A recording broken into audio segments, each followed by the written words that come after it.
Fala pessoal, mais um Noite Alvinegra no ar, nosso terceiro conteúdo nesta quinta-feira, glorioso, classificado para a final da Copa Libertadores da América, jogadores de folga, já que chegaram na cidade do Rio de Janeiro no início da manhã, então já era dia daquele descanso maroto, moleque serelepe.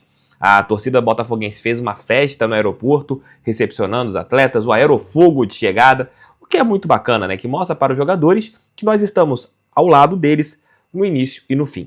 É isso que o Botafogo é hoje, né? O Botafogo é uma família, o Botafogo é uma união entre todas as partes.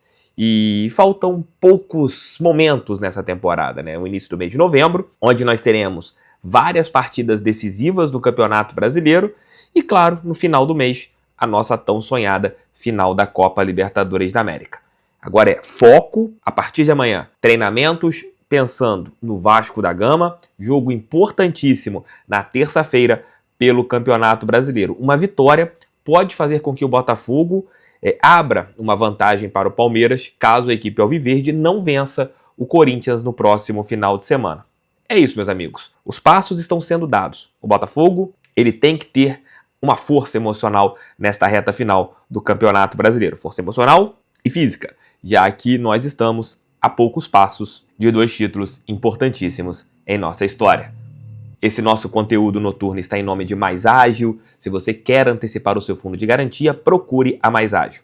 Antecipação é uma maneira que você tem ali de entender como as coisas podem ser passadas, né? De repente você está precisando de uma grana, final da Libertadores, né? Às vezes você pode ter essa grana para ir na final da Libertadores através da antecipação do seu fundo de garantia. Como funciona? Não sei explicar, mas a equipe da Mais Ágil pode explicar isso para vocês. Mas aquele recado que eu sempre passo aqui, eu estou indicando a Mais Ágil, mas quem vai fechar o contrato é você.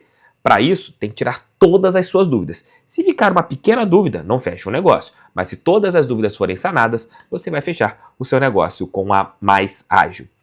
Amigos, vamos lá.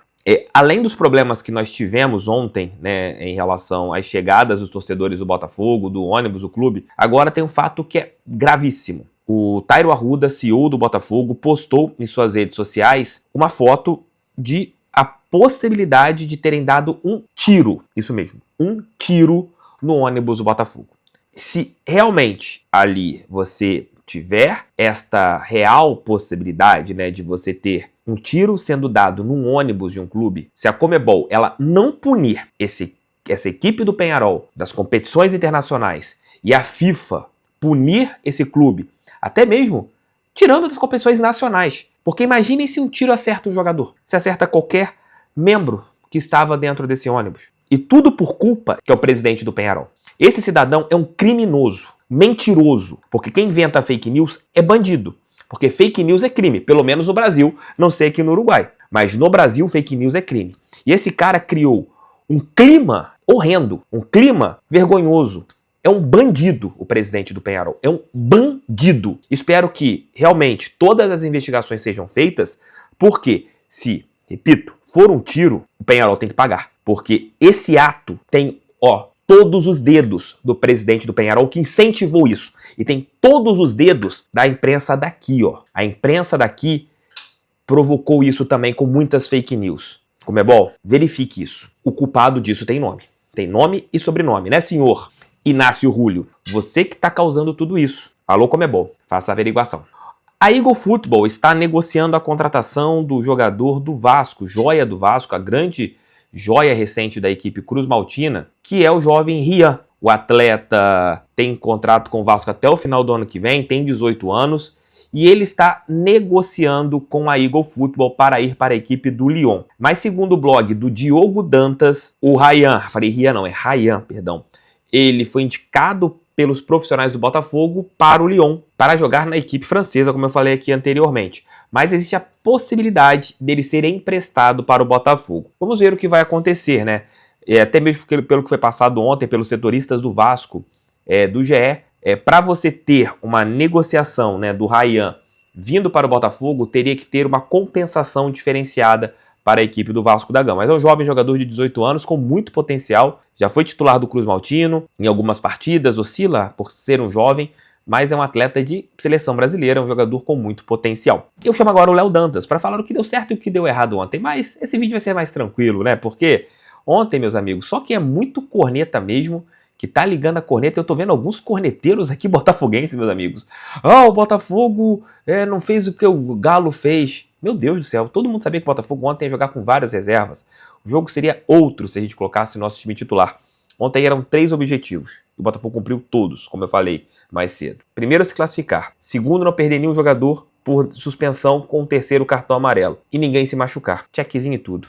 Menos corneta, galera, e mais comemoração. Às vezes a galera se perde na corneta. Léo Dantas, fale aí, meu amigo. Avalie a partida, acho que é bacana você fazer essa avaliação do que funcionou e do que não funcionou no jogo de ontem contra a equipe entre Penharol e Botafogo. Fala TF, fala pessoal do canal, tudo bem? Vamos então para a prancheta do fogão para ilustrar como foi o Penharol 3, Botafogo 1 da semifinal dessa quarta-feira. Lembrando sempre o que eu disse na live pós-jogo. Partida de volta, seu contexto, sua forma de jogar, posicionamento, escalação, atitude, tudo vinculado ao 5-0 da ida. Então, tivemos problemas? Óbvio, não dá para brigar com a imagem, mas é um contexto muito condicionado à goleada, ao 5-0, a vantagem da partida de ida. Então não dá pra gente considerar que foi um Botafogo problemático, pensando em final, pensando em Brasileirão. Foi um Botafogo completamente diferente, um jogo contaminado, né? A volta em relação à ida. Mas ainda assim é importante a gente evitar que erros semelhantes voltem a acontecer. Então vamos analisá-los. Começando pela liberdade do Léo Fernandes. A marcação do Botafogo deu muito espaço para ele, não conseguiu deixá-lo desconfortável. E aí, confortável, livre, ele distribuiu os seus passes, principalmente com inversões, porque o Botafogo teve dificuldade para marcar nas extremidades. E ele foi inteligente na ocupação do espaço. Ele costuma jogar um pouco mais à frente, mais próximo da área, articulando, flutuando, não preso, mas numa linha mais ofensiva. Só que o Botafogo, com as linhas mais baixas para receber a pressão do Penharol, tinha muita gente daqui para trás, né, onde ele costuma jogar. Então ele dá uns passinhos recuando e tem liberdade armando o jogo de trás, distribuindo bola longa. Na sequência a gente vê o Penharol chegando com 5 jogadores dentro da área. E que quinteto era esse? O Penharol volta a jogar no 4-3-3 nesse jogo, recolocando 2 alas. Mas esses alas não jogaram abertos, espetados. Eles se concentraram dentro da área para dar volume de jogo perto do gol e, consequentemente, mais trabalho para a defesa do Botafogo. E a linha de defesa do Botafogo se concentra dentro da área também, porque o movimento natural é linha de defesa, busca linha de ataque para marcar. Então ficou todo mundo condensado ali dentro da área, o que ajudou a ter muita gente ali e virar aquela confusão que a gente viu em alguns momentos, principalmente no primeiro tempo. Mas para complementar essa linha de 5, quando ela aconteceu, o Penharol espetou, liberando os seus laterais, que ficaram sem nenhuma obrigação defensiva para apoiar esse trio lá na frente. Então o Penharol chegou com muita gente. E por que essa chegada dos laterais fez diferença nesse esquema do Penharol? Porque faltou recomposição na marcação deles. O ideal é que houvesse recomposição dos pontas, e normalmente não voltaram. O Savarino, pelo lado direito, teve dificuldade, claro, com o Oliveira, porque ficou sobrecarregado, sendo o cara que puxava contra-ataque na ponta direita, mas sendo o cara que ia armar o time também. Quem podia ter feito isso um pouco melhor, na cobertura do Milans, ou de quem subisse pelo lado direito do Penharol, era o Matheus Martins, o nosso ponto esquerdo. Mas repara que ele demora a entender esse movimento. Olha como ele está longe do desenvolvimento da jogada, sem nem estar perto do cara que sobe pelo lado direito. Aqui nem é o Milans, o lateral direito, é um dos pontas. Mas ainda assim com muito espaço, sem ninguém para fazer essa marcação, porque o Telles estava encaixado na marcação dentro da área. Então faltou recomposição para os pontas do Botafogo. O Matheus até faz isso no fim do primeiro tempo, mas aí faz aquela falta no Milans, leva o cartão, enfim. Mas de forma geral isso não aconteceu. Outro ponto que não aconteceu foi o Tietê, né? Acho que isso é unanimidade. No meu entendimento, o Arthur escala o Tietê para ser um terceiro volante, para ajudar a marcação por dentro, nessa linha média, mas sendo um cara que sabe sair jogando, que tem qualidade no passe, que tem certa dinâmica, para quando o Botafogo tivesse a bola, ele emular no meio-campo, Almada, Eduardo, Romero, enfim, qualquer um que seja. E ele não conseguiu fazer nenhum dos dois. Do ponto de vista de marcação, faltou físico, faltou intensidade, faltou entender o que a dinâmica do jogo pedia. Você percebe que aqui ele está muito distante, por exemplo, do Oliveira, que recebe a bola lá do lado esquerdo. Ele nem está ajudando aqui dentro, como Danilo e Marlon estão, marcados em cinza aqui dentro da área, dando volume defensivo, e nem consegue chegar no cara que vai receber a bola. Abre-se um espaço que ele não consegue ocupar. E na saída de jogo, ele, nas poucas vezes que teve a bola, não conseguiu dar prosseguimento nas jogadas. A gente sabia que ia ser um jogo físico, talvez tenha sido um erro a escolha do Tietê, mas ele também não se ajuda, né? Faltou muito para o Tietê minimamente ter sido uma boa opção na escolha do Arthur. No segundo tempo, o Botafogo consegue diminuir o ímpeto do Penharol, ainda jogando menos do que poderia, mas algumas coisas melhoram.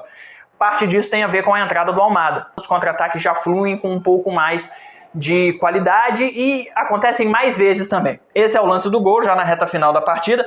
Perceba como o Almada, mesmo com inferioridade, consegue dar prosseguimento na jogada e como tem espaço o Marlon Freitas para fazer a infiltração.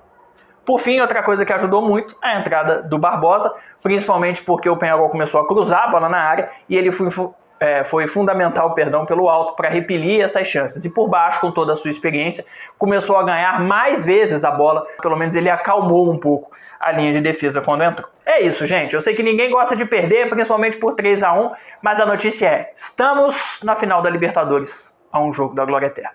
Abraço. Valeu, Léo. Valeu, galera. Tamo junto. Volta às 5 da manhã com o nosso giro de notícias. Valeu e fui, fogo neles.